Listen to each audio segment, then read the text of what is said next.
So, if a lot of you didn't know, I actually live in Tennessee. Yeah, we've been going through flood watch now for like the past couple of days, so I'm just kind of like, it's just crazy, and it's just like, oh my god, look at that building!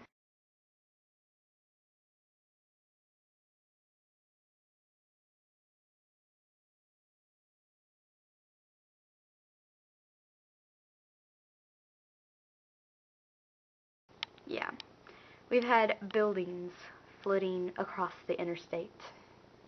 Here's some pictures to show what we've all been through.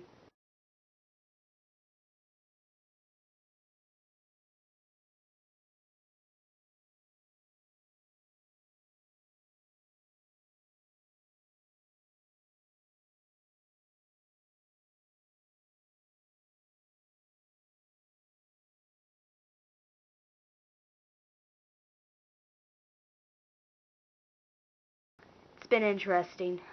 But hey, guess what? I'm good. I'm safe. It's not as bad anymore. Yeah, we're okay.